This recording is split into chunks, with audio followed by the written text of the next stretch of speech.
महाभारत एक महाकाव्य है और इसमें बहुत सारी कहानी और कथाओं का संग्रह है।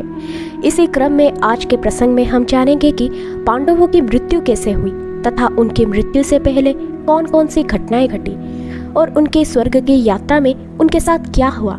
धर्मराज युधिष्ठिर की परीक्षा किसने ली तथा युधिष्ठिर के साथ चलने वाला कुत्ता कौन था। द्रौपदी और अन्य पांडवों की मृत्यु कैसे हुई और किस कारण से वो जमीन पर गिरते चले गए और इसके पीछे युधिष्ठिर ने क्या कारण बताया। आज हम इन्हीं सभी प्रमुख प्रसंगों पर इस वीडियो में वर्णन करने का प्रयास करेंगे। बात तब की है जब महाभारत का युद्ध समाप्त हो गया था। हस्तिनापुर के राजगद्दी पर युधिष्ठिर सम्राट बनकर विराजमान हो गए थे। बहुत समय तक इन्होंने वहां पर राज किया। कालक्रम में भगवान श्री कृष्ण ने अपने अलौकिक शरीर का त्याग कर दिया था। इसकी सूचना मिलने के उपरांत पांडवों का मन भी विचलित रहने लगा और उन्होंने अपना राजपाट अभिमन्यु के पुत्र परीक्षित को राज तिलक करके हिमालय पर्वत पर जाने का निर्णय किया और यहीं से शुरू होती है इनकी स्वर्ग की यात्रा और यहीं पर इनकी मृत्यु का रहस्य भी उजागर होता है। अपना राजपाट सब त्याग कर पांडव और द्रौपदी मेरु पर्वत की यात्रा के लिए निकलते हैं। मेरु पर्वत हिमालय पर्वत श्रृंखला में स्थित पवित्र पर्वत है। मान्यता है कि इस पर्वत से होकर स्वर्ग का मार्ग निकलता है। कई पौराणिक ग्रंथों में इसके बारे में बताया गया है। पांडव सन्यासी का वेश धारण कर अपनी यात्रा की शुरुआत करते हैं। उनकी यात्रा में उनके साथ एक कुत्ता भी चलने लगा है। इस यात्रा में चलते हुए सभी बहुत ज्यादा थक जाते हैं, लेकिन फिर भी ये अपनी यात्रा चालू रखते हैं। चलते चलते रास्ते में द्रौपदी गिर जाती है और वो अपना प्राण त्याग देती है। इस पर भीम युधिष्ठिर से इसका कारण पूछते हैं कि आखिर क्यों अपनी यात्रा पूर्ण करने से पूर्व ही द्रौपदी ने अपने प्राण त्याग दिए। इस पर युधिष्ठिर बोलते हैं, द्रौपदी हम सबके पत्नी होने के बावजूद केवल अर्जुन से अत्यधिक प्रेम करती थी। इसी कारण से उसके साथ ऐसा हुआ। इसी क्रम में थोड़ा और आगे बढ़ने के बाद सहदेव भी भूमि पर गिर जाते हैं और अपने प्राण त्याग देते हैं।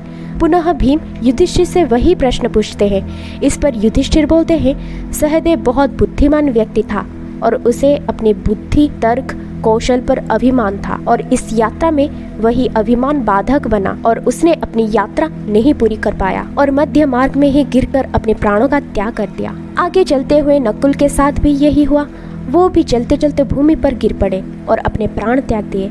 इस पर भीम के द्वारा पुनः वही प्रश्न पूछने पर युधिष्ठिर ने जवाब दिया कि नकुल संसार में बहुत ही सुंदर पुरुष था। कोई भी उसकी सुंदरता को देखकर मोहित हो सकता था, अतः उसे अपनी इस सुंदरता पर अभिमान व्याप्त हो चुका था और इसी कारण वो अपनी यात्रा पूर्ण नहीं कर सका। आगे चलते हुए अर्जुन भी बीच रास्ते में ही भूमि पर गिर गए और अपने प्राणों का त्याग कर दिया और इस पर युधिष्ठिर ने बताया, अर्जुन की धनुर्विद्या सभी जानों में श्रेष्ठ थी। ईश्वर का सानिध्य होने के उपरांत भी उसने अपने अभिमान का त्याग नहीं किया, इसीलिए ये अपनी यात्रा पूरी नहीं कर पाया और भूमि पर गिरकर अपने प्राणों का त्याग कर दिया। और इसी क्रम में अंत में भीम भी जमीन पर गिर गए और उसने अपने गिरने का कारण भी युधिष्ठिर से पूछा तो युधिष्ठिर बोले, इस यात्रा को अपने शारीरिक बल या शक्ति के आधार पर पूरी नहीं की जा सकती है और तुम में अपने शारीरिक बल और शक्ति भी इतना अभिमान था कि तुमने इसके द्वारा ही अपनी यात्रा पूरी करना चाहा, इसीलिए तुम भूमि पर गिर गए। अपना जवाब प्रकट होने के बाद भीम ने भी अपने प्राण रास्ते में ही त्याग दिए। अब केवल युधिष्ठिर और उनके साथ चलने वाला कुत्ता ही इस यात्रा में शेष बचे थे। वो अपनी यात्रा को आगे बढ़ाने लगे, तभी स्वयं देवराज इंद्र विमान लेकर युधिष्ठिर के सामने प्रकट हुए और उन्हें अपने साथ स्वर्ग ले चलने के लिए आमंत्रित किया। इस पर युधिष्ठिर ने कहा कि उनका साथ देने वाला कुत्ता भी उनके साथ जाएगा। देवराज ने बहुत समझाया, लेकिन युधिष्ठिर बगैर कुत्ते के जाने को तैयार ही नहीं थे। इस पर उस कुत्ते ने अपना असली स्वरूप दिखाया था, जो कि स्वयं धर्मराज थे। तभी उन्होंने बोला, हे युधिष्ठिर, आप अपने धर्म से बिल्कुल भी अडिग नहीं हुए। आप इस परीक्षा में सफल हुए। अब चलिए आप स्वर्ग में अपना स्थान ग्रहण करें। और युधिष्ठिर उस विमान में बैठ गए। जब युधिष्ठिर स्वर्ग पहुंचे तो उन्होंने सबसे पहले अपने भाइयों और द्रौपदी के बारे में पूछा तो उन्हें बताया गया कि वो अपने नियत स्थान पर पहुंच चुके हैं। युधिष्ठिर ने उन्हें देखने की इच्छा प्रकट की। उन्हें उनके भाइयों के पास ले जाया गया, जहां बहुत ही अधिक अंधकार था और वहां नर्क जैसे वातावरण का एहसास हुआ था। उनसे मिलने के बाद युधिष्ठिर से बोला गया कि वो वापस चलकर स्वर्ग पर पधारे।